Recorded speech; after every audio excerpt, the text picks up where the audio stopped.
Diz assim a palavra do Senhor, Mateus 27, 27. Logo a seguir, os soldados do governador, levando Jesus para o pretório, reuniram em torno dele toda a corte, despojando-os das vestes, cobriram-no com um manto escarlate, provavelmente vermelho ou púrpura, tecendo uma coroa de espinhos, puseram-lhe na cabeça, e na mão direita um caniço, uma vara, e ajoelhando-se diante dele, o escarneciam, dizendo: salve, rei dos judeus, e cuspindo nele, tomaram o caniço e davam-lhe com ele na cabeça. Depois de terem escarnecido, despiram-lhe o manto e vestiram com suas próprias vestes, e seguido levaram para ser crucificado. Até aí. Feche os olhos. Pai Santo, eu te exalto, que o Senhor é digno de toda honra, toda glória, todo louvor. Acalma nosso coração agora, porque as palavras do Senhor serão pronunciadas. O Santo Deus irá se pronunciar. O Santo Deus irá advertir, consolar, dirigir, nortear a sua igreja. E queremos estar com os corações preparados e os ouvidos abertos para a tua santíssima palavra. Que haja temor e tremor, reverência, nesse momento tão solene. Despeja da sua graça, Senhor, abundante e gloriosa. Nós temos uma necessidade urgente de uma visitação poderosa de Ti. Tenha misericórdia de nós. Faz Teu reino avançar, Deus. Receba a glória para Si e nos conforma à imagem do Seu Filho. Amém. Preste muita atenção aqui no que você vai ouvir. Pela permissão do Espírito Santo, eu quero trazer uma palavra bem gloriosa para todos nós.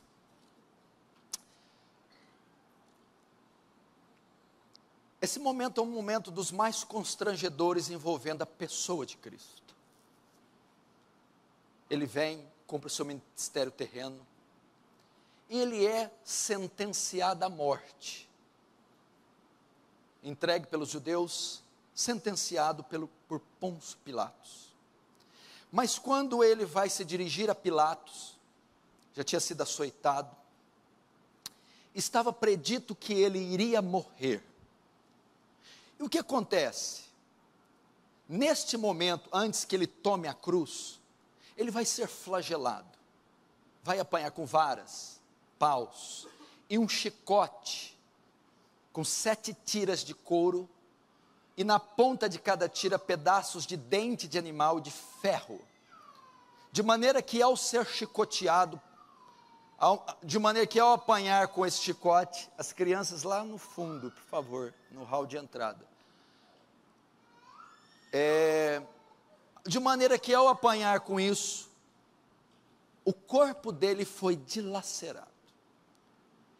E no momento que ele estava ali diante de Pilatos, soldados do governador fazem o quê? Sabendo que ele estava sendo condenado pelo crime de se fazer rei dos judeus, essa era a acusação. Foi por isso que ele foi entregue a Pilatos, por se declarar rei dos judeus. Os soldados sabiam disso. O que eles fazem? Você é um rei? Vamos fazer uma coroa para você então. Eles pegam uma planta, uma espinheira e tecem, criam uma coroa de espinhos e cravam na cabeça dele. Estudiosos dizem que cada espinho era do tamanho de um dedo. Um rei não precisa só de uma coroa, precisa também do manto. Então pegaram uma túnica púrpura, escarlata, vermelha, que é comum dos reis, e cobriram ele. E todo rei precisa de um cetro, não é isso?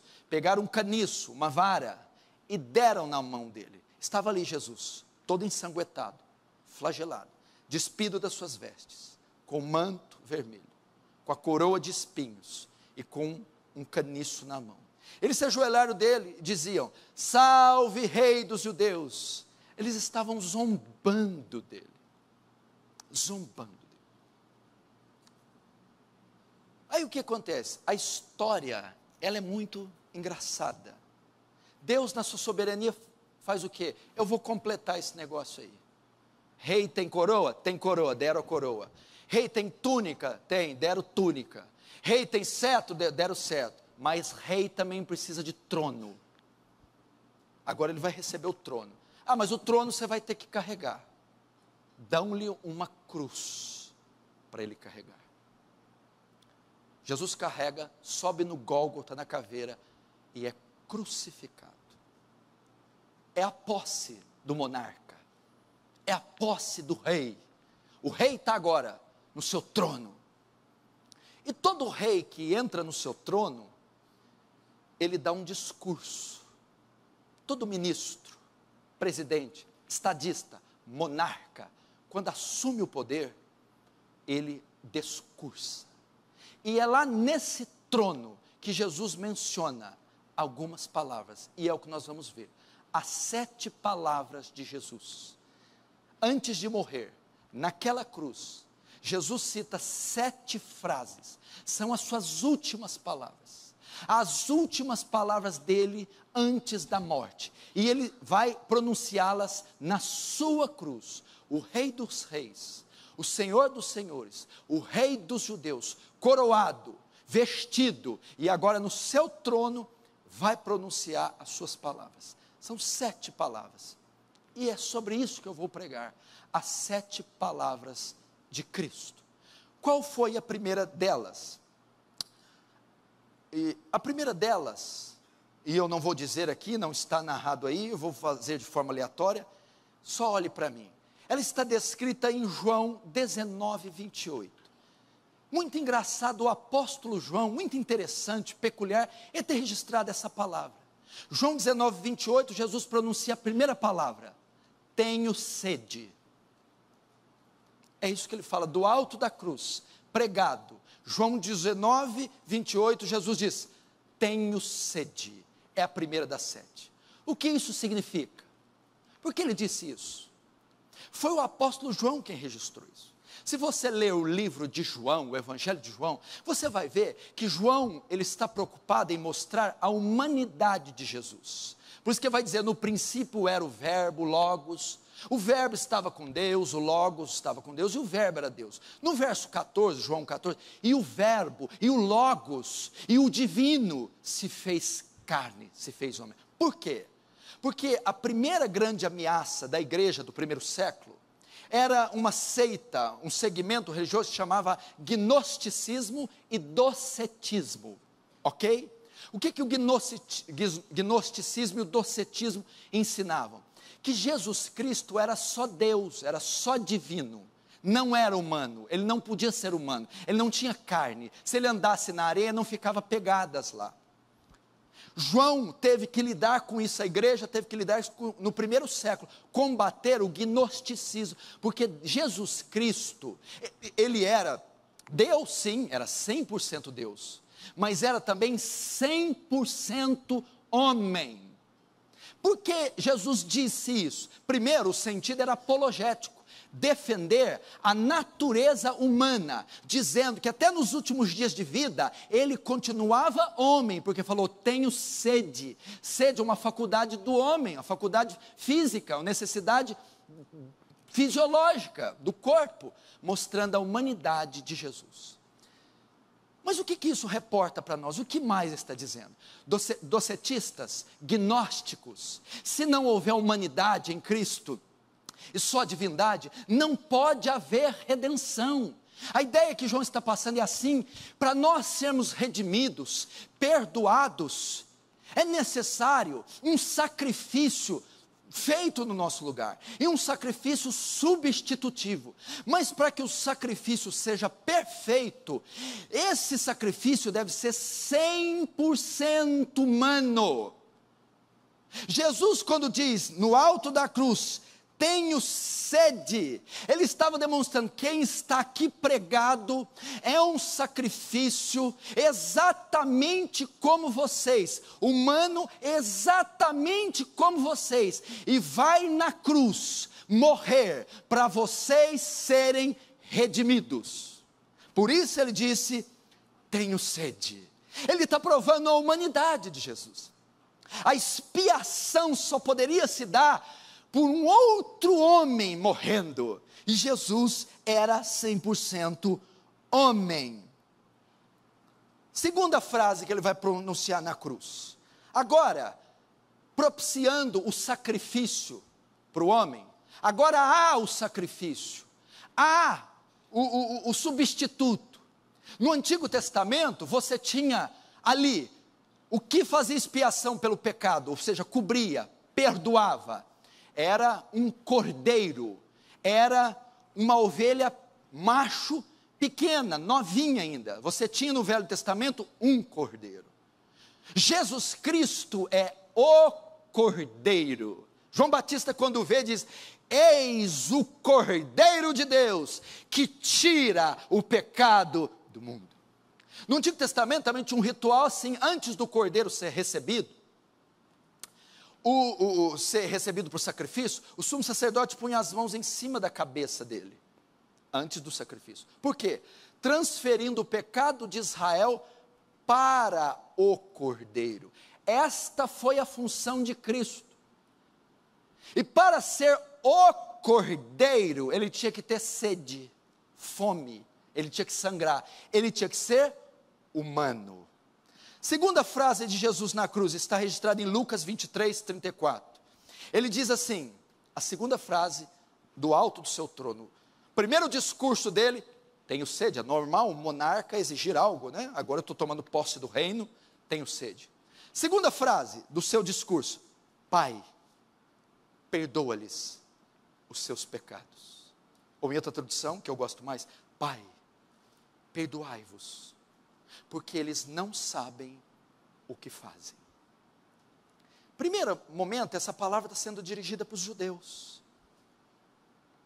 A Torá falava tanto do Messias, os profetas, a lei, os profetas menores. Israel esperava tanto o Messias, tanto. E o Messias chegou, se encarnou, instaurou o reino. E o que aconteceu? O próprio povo desse Messias o entregou, o matou, o sacrificou. A ideia de Jesus: Pai, perdoa-os, eles estão equivocados. Isso é uma reação em cadeia da primeira frase. A primeira é: eis o sacrifício. Quando ele vai dizer: tenho sede. A segunda: Pai, perdoa-lhes. Pai, expia-lhes. Agora que o sacrifício foi oferecido, agora que Deus se encarnou em um homem para se oferecer, primeira frase: tenho sede. A segunda: Pai, perdoa-lhes. Pai, expia-lhes o pecado. O cordeiro está aqui, verta meu sangue, cubra. Agora eles podem ser perdoados, agora os pecados podem ser removidos. Lembra de Romanos 3, que fala: todos os pecados destituídos da glória de Deus estão, tendo Deus, em sua paciência, tolerado os pecados dantes cometidos. Os pecados estavam todos em uma conta, desde o sangue de Abel, desde a transgressão de Adão. Agora que o sacrifício está ali na cruz, Pai, perdoa-lhes. Pai, remove-lhes. Pai, expia-lhes o pecado. Essa que era a ideia. Agora temos um sacrifício para o perdão. Meu irmão, essa é a grande maravilha da encarnação de Cristo, da humanidade dele. Porque naquela cruz, fazendo homem, ele pôde expiar seus pecados. Você não precisa mais morrer. Há perdão para qualquer tipo. E os puritanos diziam que aqui, ele não estava só dizendo dos judeus: Pai, perdoa-lhes, Anás, Caifás, Herodes, Pilatos. Ele estava estendendo esse perdão para o irmão Walter, que está sentado ali. Ele estava estendendo para a Tati, o Juninho, que estão lá atrás. Estava estendendo aqui para o irmão, eu esqueci o nome. Ele estava estendendo para Maria: Pai, perdoa-lhes. O meu sangue transcenderá as eras. Agora vocês podem ser perdoados. O pecado de vocês pode ser apagado. Vocês não precisam ficar mais inimigos de Deus. A inimizade foi desfeita. Há reconciliação, há expiação para você. Na segunda frase. A terceira frase do seu discurso, qual é? Está registrada em Mateus 27, 46. Ele diz: Eli, Eli, lama sabachthani. Deus meu, por que me desamparas? Veja, primeiro, se fez homem para nos substituir. Terceiro, o pecado pode ser perdoado. Segundo, o pecado pode ser perdoado. Terceiro, toda transgressão recebeu o justo castigo. Tem um preço para o perdão desses pecados. Há um preço que deve ser pago. Ele não pode simplesmente cobrir seus pecados, tirar eles de você. Esses pecados têm que ser pagos. Como eles são pagos? A justiça de Deus tem que ser satisfeita, porque nós quebramos a lei do Estado, do céu, infringimos a lei, e o Estado, o céu, a justiça de Deus exige punição, e a punição vem em forma de ira, da morte do condenado. Uma vez que ele propiciou o perdão, agora ele tem que pagar por nossos pecados. A terceira frase, quando diz: Eli, Eli, lama sabachthani, Deus meu, por que me desamparaste? Ele estava sofrendo a ira de Deus. Ele levou sobre ele o nosso pecado, aquele que não conheceu o pecado, por nós se fez pecado, para que nós, através dele, fôssemos feitos a justiça de Deus. Deus o desamparou, porque ele foi feito maldição. Maldito é aquele que for pendurado no madeiro. E quando ele fala Eli, Eli, lama sabachthani, é um brado de agonia, é um brado porque a ira de Deus estava sendo despejada sobre Cristo. Ele estava bebendo o cálice da ira de Deus. Por quê? Por ter levado sobre ele nossas culpas, por ter se oferecido como sacrifício substitutivo, por ter se encarnado. Agora Deus vem e fala: eu quero contas do pecado dessas pessoas. Pois então o Senhor despeja a sua ira. E quando ele diz: por que me abandonastes? O Senhor o abandonou. Os reformadores dizem que Jesus sentiu um inferno em seu coração, um inferno em sua alma, as pestes do inferno lançadas sobre eles, porque ele ficou sem a presença favorável do Pai. A cólera de Deus começava a ser despejada sobre ele, em pagamento por nossos pecados. É a terceira frase da cruz. Eli, Eli, lama sabachthani. Se fez pecado, sentiu o inferno.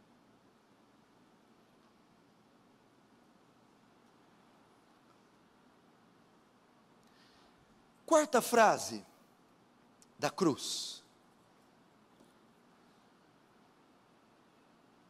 Ela está descrita em João 19:30.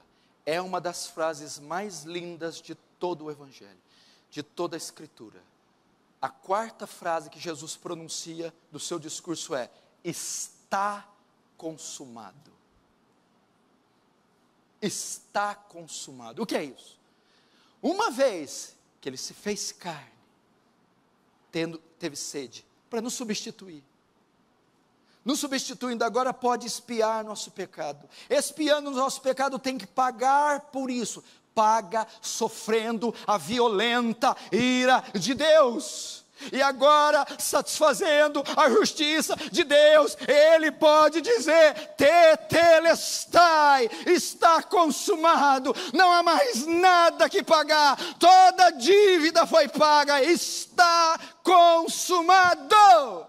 Você não deve mais nada a Deus, não há um pecado seu na conta de Deus, não há dívida diante de Deus, foi tudo pago. Tetelestai é a palavra grega para estar consumado. Ela tinha 3 sentidos. Primeiro, ela era usada quando um filho cumpria todos os desejos do pai. Quando o pai dava uma ordem para o filho completava, o filho chegava no pai: papai, tetelestai. Primeiro, Deus deu uma missão para o seu filho. Deus deu uma missão para ele cumprir. Cumpre o plano da redenção. Jesus pegou o plano e lá na cruz disse: papai, tetelestai, missão cumprida, resgate pago, raça humana redimida. Segunda palavra para tetelestai era de uma agência bancária, era uma dívida, era uma promissória que você tinha quanto ao banco. E quando você suava e arrumava dinheiro, você ia lá e pagava o agente bancário, ele pegava a promissória e carimbava: tetelestai, está quitada a sua dívida. Nós tínhamos uma dívida gigantesca no banco do céu, com o Senhor, uma dívida que eram os nossos pecados, impagável, uma fortuna incalculável. Tínhamos uma dívida colossal. Naquela cruz, vertendo o seu sangue, Jesus vai lá, pega a dívida que era contrária a nós, crava na cruz e escreve: tetelestai, está pago. Você não tem mais nenhuma dívida, zerou sua dívida com Deus, zerou seu pecado com Deus, não deve mais nada para Deus. A terceira palavra usada para tetelestai era quando você comprava uma propriedade, um terreno, você adquiria e suava para pagar a prestação. Quando você pagava ela, o direito de posse, o direito de herdar ela, vinha escrito: quando pagar o último centavo, tetelestai. Deus nos deu o direito de ir ao céu, de herdar a vida eterna. Quando Cristo naquela cruz brada: tetelestai, ele diz: eu adquiri uma herdade para vocês, eu adquiri um imóvel para vocês, eu adquiri uma pátria, o céu. Tetelestai. Está consumado, igreja. Primeira frase dele: tenho sede, sou homem como você, sofro como você, sinto como você, estou aqui para substituir você. Segunda frase: Pai, perdoai-os. Uma vez que está aqui, Pai, expiai-os. Pai, cobri seus pecados, agora vocês podem ser perdoados. Terceira frase: Elohim, Elohim, lama sabachthani. Deus meu, por que me desamparaste? O que é isso? A ira que era para ser despejada sobre você. Pecador, vai, satisfaça a justiça de Deus. Pecador, dê conta dos seus pecados. Na cruz, Jesus dizendo: não, eu sofro a ira, eu satisfaço a justiça, eu pago a sua dívida. Tendo pago, a quarta frase: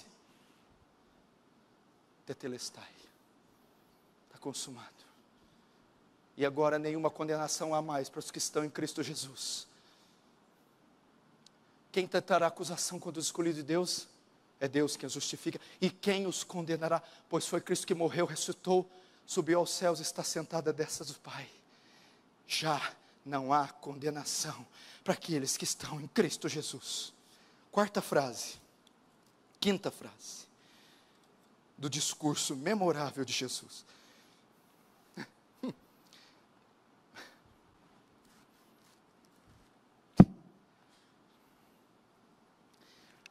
Irmão, eu vou falar uma coisa para você. Eu não sei se você já pregou na vida. É o ofício mais emocionante que existe. Quando eu estou aqui, eu desfruto do que eu prego. Eu amo o que eu estou fazendo, porque é real. Ah, oxalá eu pudesse estar naquele dia. E a quinta frase foi Lucas 23, 43. Hoje mesmo estarás comigo no paraíso.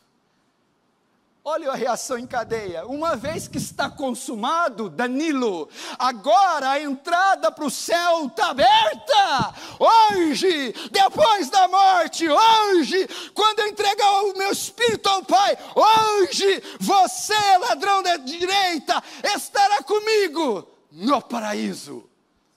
Foi a quinta frase dele, consequência das demais. A partir da minha morte, uma vez que está consumado, o caminho para a vida eterna está aberta. Você será o primeiro a ir após mim, você será o primeiro após o advento da minha morte. Está aberto. O que significa? Primeira frase, se tornou homem para garantir a salvação. Segunda frase, tenho sede. Segunda frase, Pai, perdoa-lhes, agora posso expiar o pecado de vocês.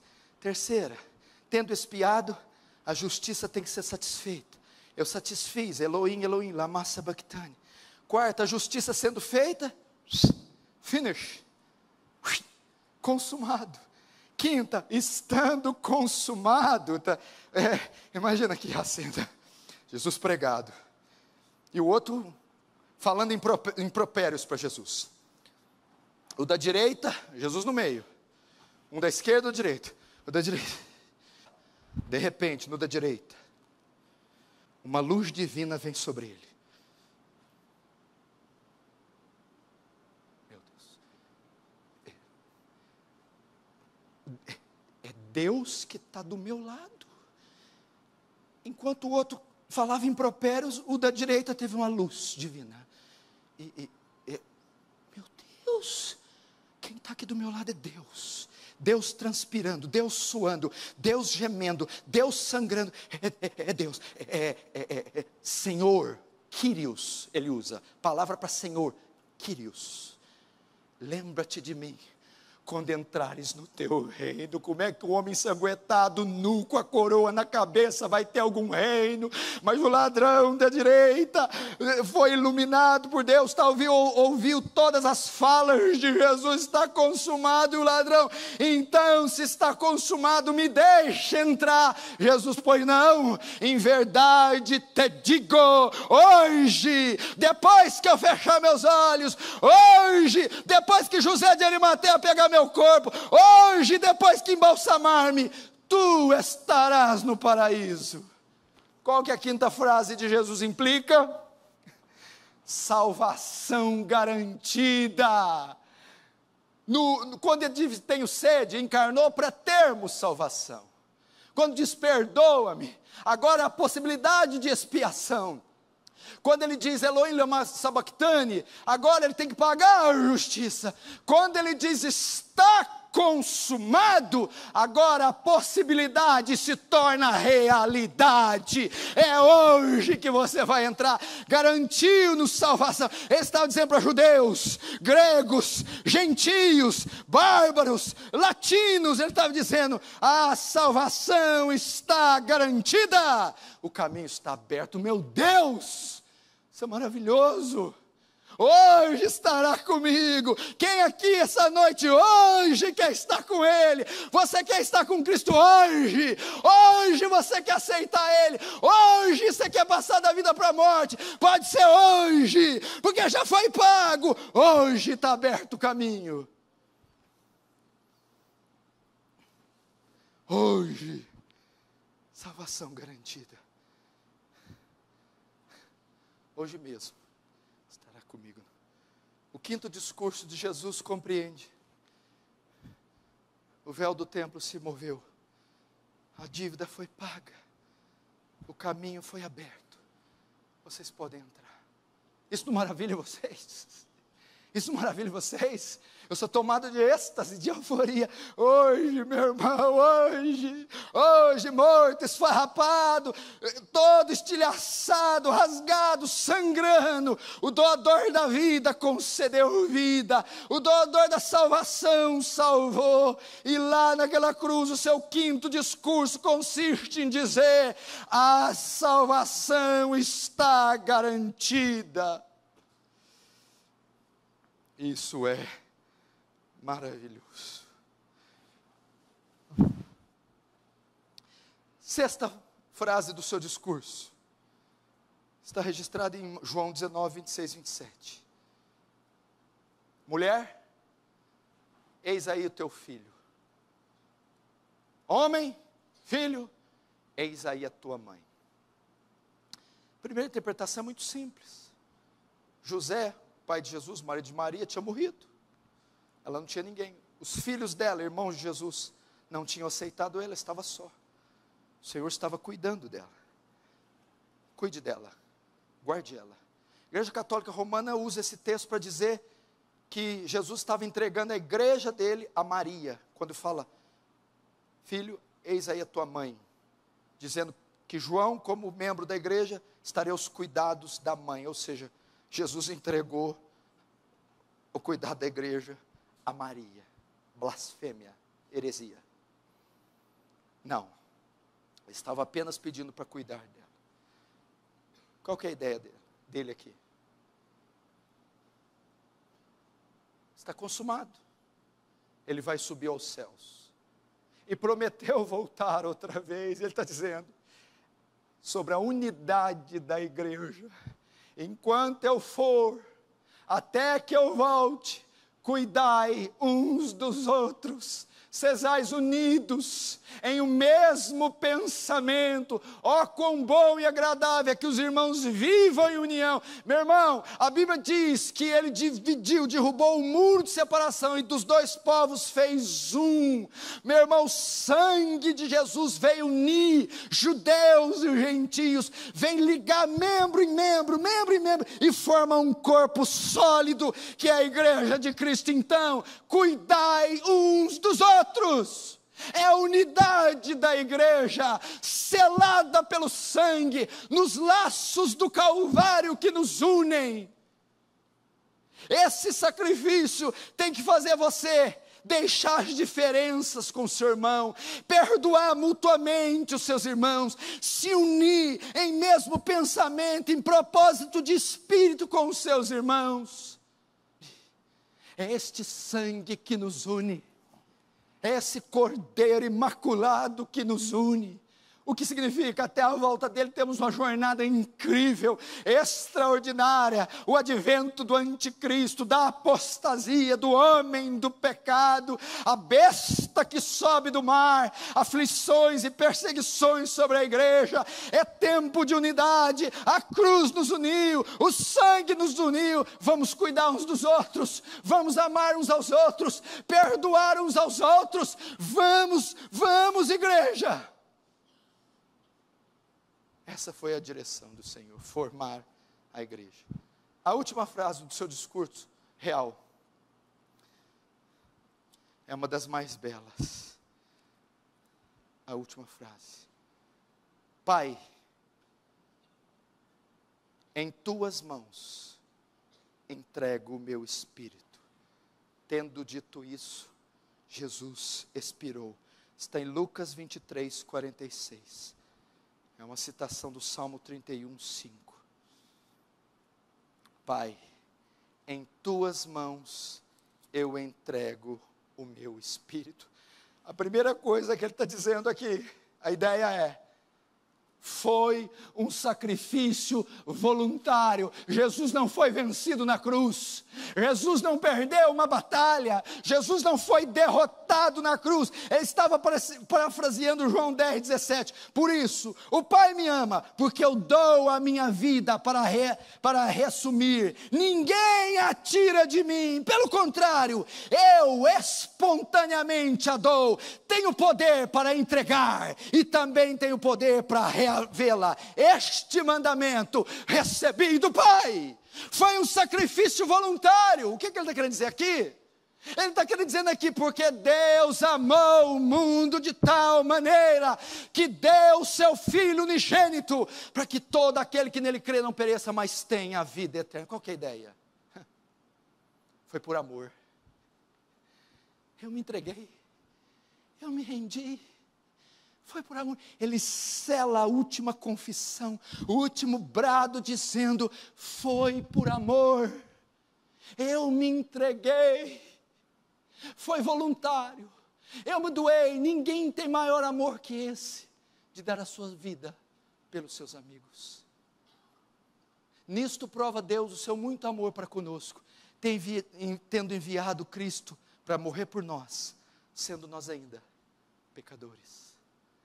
Porque o amor de Cristo nos constrange. Oh, igreja, Pai, em tuas mãos eu entrego o meu espírito. Você não fica chocado? Ele falou isso por você. Eu entrego, eu me dou. Ninguém pode tirar a vida de mim. Eu a dou.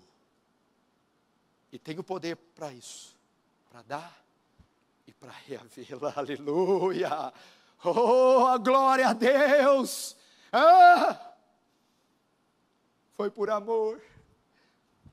Mas tem um outro significado, quando diz: Pai, na tua mão entrego o meu espírito. Jesus está dizendo: eu não vou morrer, eu não vou ficar em uma tumba, eu não descerei à mansão dos mortos, ou Hades, ou Guiena, o inferno, como alguns dizem.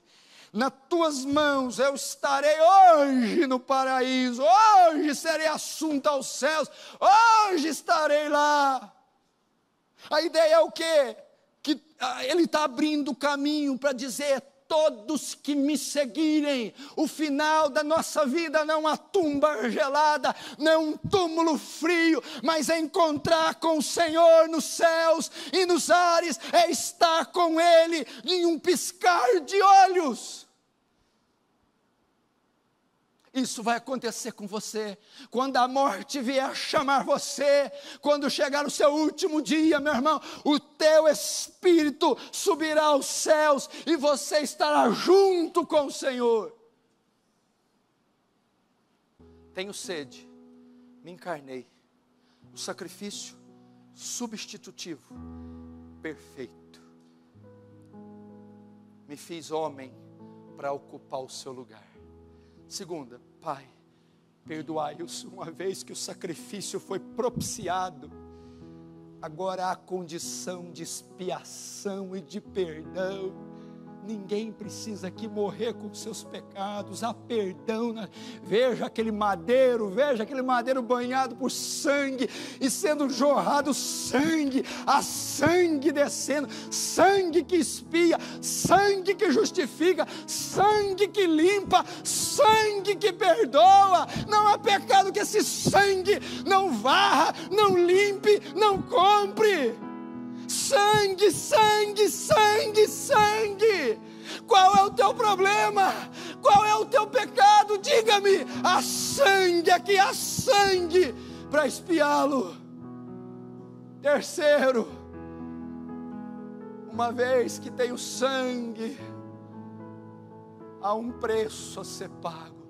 Havia um míssil nuclear, um meteorito de milhões de quilômetros de diâmetro, ele ia colidir com a nossa cabeça. Ele veio, um meteoro gigantesco da ira de Deus, estava algumas horas, e ele ia chocar-se com a terra.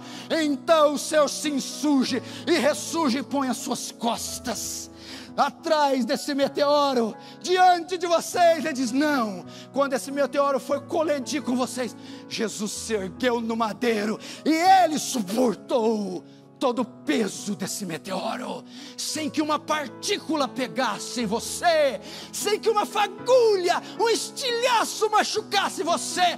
Ele suportou toneladas da ira despejada sobre Ele. Para quê?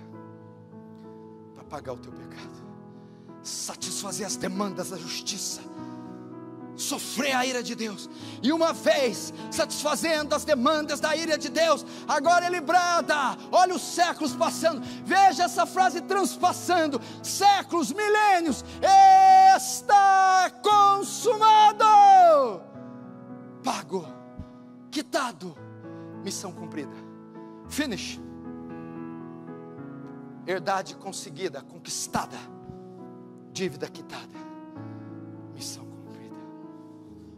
Agora que a missão está cumprida, I have good news for you. Olhe para aqueles portões, veja eles lá, veja eles enferrujados, veja eles com 2 metros de espessura, veja as correntes dele, veja ele enclausurado, cravado. Ninguém tem permissão para passar aqueles portões. Ninguém, está fechado. Homem nenhum pode entrar, mácula não pode entrar, pecado não pode entrar. Mas quando ele diz: está consumado, escute ele dizer: se abrindo. Hoje Hoje o portão foi aberto, hoje os céus se escancararam, hoje você estará no paraíso.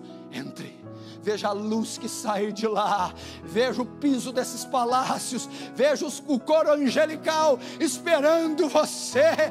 Hoje você pode entrar, hoje está aberto. Então você vai ouvir aquele coro, pela primeira vez vai se cumprir: levantai, ó portas, as vossas cabeças, levantai, ó entradas internas, que entrará o Rei da Glória. O povo que está lá de dentro, quem ousou abrir esses portões? Quem ousa entrar aqui dentro? Nenhum humano jamais pisou aqui, nenhum corpo entrou aqui, só vive seres espirituais, angelicais. Então novamente o coro repete: levantai, ó portas, as vossas cabeças, levantai, ó entradas eternas. E eles perguntam novamente: que entrará o Rei da Glória? Quem é esse Rei da Glória? Então o Cristo vitorioso, ressuscitado, glorioso, vem com o ladrão, e ele passa pelos portões. Então outro responde: o Senhor poderoso, forte nas batalhas, ele é o Rei da Glória. Ele entra hoje estará comigo no paraíso. Tendo dito isso, agora que eu posso estar hoje,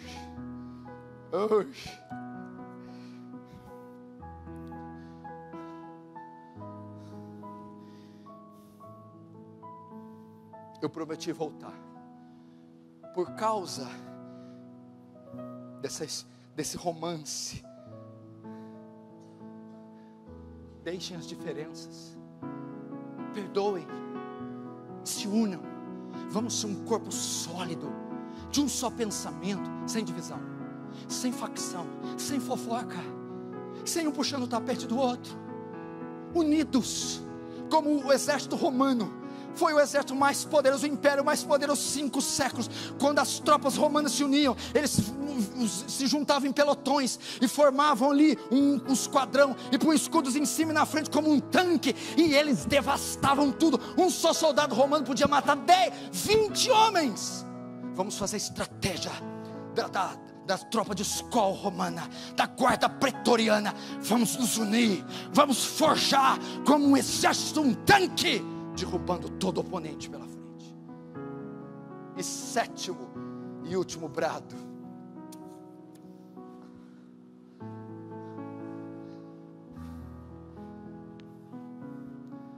tendo feito isso, Senhor, pode me recolher nas tuas mãos, entrega o meu espírito.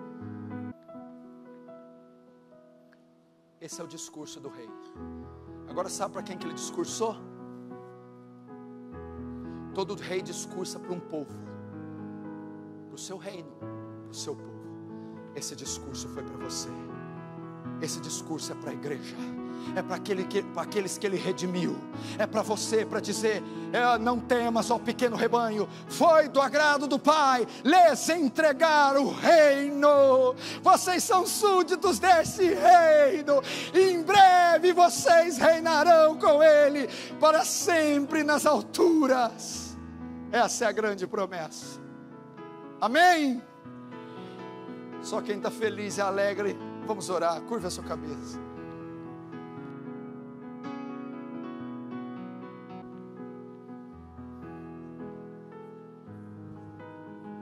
O que você diria?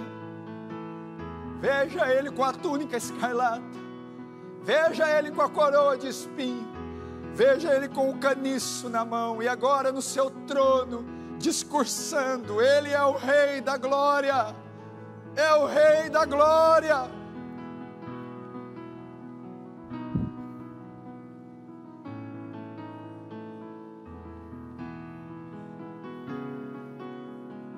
Ele é o Rei da Glória, Ele é o Rei. Fale com lágrimas, não seja tímido, expresse o seu amor por Ele, diga: eu te amo, Jesus, eu te amo, Jesus. Declare o seu amor, declare sua gratidão, curve-se aos seus pés. O Senhor é magnífico, o Senhor é maravilhoso. Oh Jesus, oh lindo Jesus, lindo Jesus, lindo Jesus, lindo Jesus, lindo, lindo, lindo.